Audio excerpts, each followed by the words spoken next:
I never would have thought Buster Keaton's 1926 film The General would unsettle me the way it did. When I sat down, I expected a simple novelty from almost a century ago. An exciting black and white silent film? Please. I am a man of the 21st century, one that requires bright colors and euphonious sounds to hold my fleeting attention and draw from me an emotional response.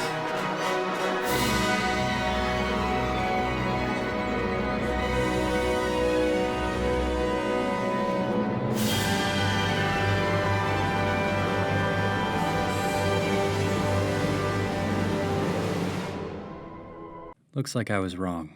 Set during the American Civil War, The General follows Johnny Gray, a train engineer desperately trying to save his kidnapped fiancée from the clutches of Union spies. The film is an hour-long chase on rails, with Johnny struggling to keep his locomotive chugging along while avoiding the traps set by the Union soldiers. It's an action comedy, the first of its kind, and yet, for me, watching the story unfold was more nerve-wracking than most modern thrillers. The laughs I had were tinged with anxiety, and the action was less a series of dramatic battles and more a descent into increasingly perilous scenarios. I wasn't expecting The General to fill me with dread, and now I'm left wondering why. Do I have a secret phobia of trains or something? Let's go back to the topic of modern thrillers for a second. The opening scenes of 2003's Old Boy, 2004's Collateral, 2006's Snakes on a Plane, 2010's Buried and The Devil, 2012's Life of Pi, 2013's Gravity, 2016's Train to Busan, and 2019's Crawl.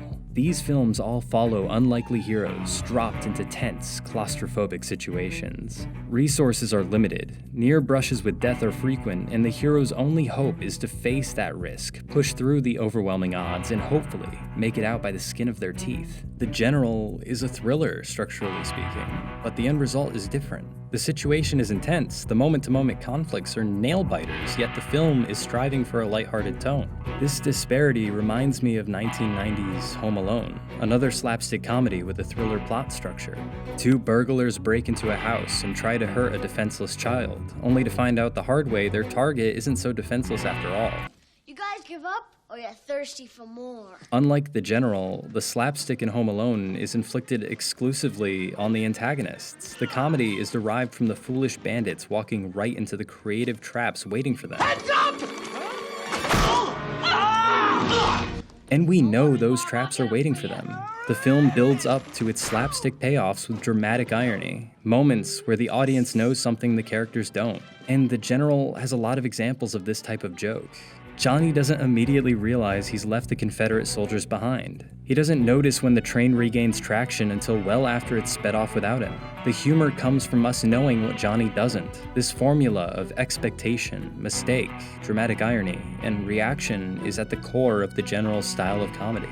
In the case of Home Alone, the punchlines to the jokes are cartoonishly brutal violence, and the satisfaction that the protagonist has bested the bad guys is the reward. However, Johnny Gray is no Kevin McAllister. He's not a genius with a plan, he's a fool just barely getting by. Our confidence in Johnny's competence is low from the start, yet we still root for him because he's the underdog. We, as the audience, root for our protagonist, but instead of that investment being rewarded with clever victories, it's met with Murphy's Law. More things go wrong, and the consequences of failure grow even more dire. But still, Johnny isn't punished for his foolishness like the bandits in Home Alone. In every scene where he's faced with a physical challenge, he manages to get through it in the end. There's no brutally violent payoff, and yet the film remains more unnerving because of it. For a while, I thought a lot of this had to do with the fact that every dangerous shot in the film is real.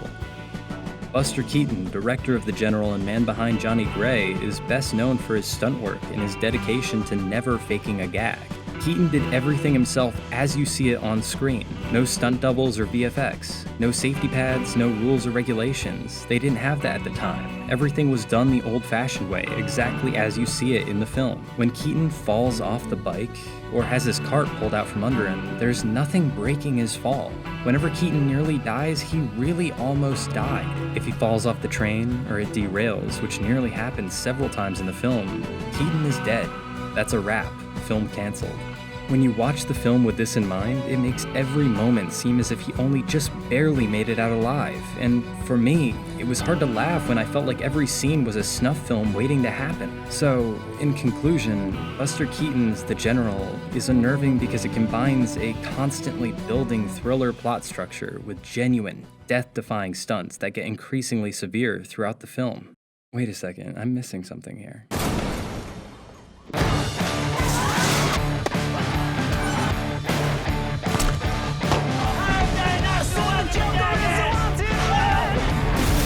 You see, I grew up with a different Johnny. I grew up watching Jackass. My Buster Keaton was a bunch of drugged up men in their early 20s torturing their bodies for the sake of America's sociopathic audience. And I'm ashamed to admit it, but I thoroughly enjoy these films. I've watched and still watch Jackass with my friends when I want a good laugh. These movies, featuring scenes like this. And this. Are some of my favorite pieces of media. They're a voyeur's catharsis, a release from the normality of everyday life, a violent rejection of civility in favor of complete and utter stupidity. Oh my God.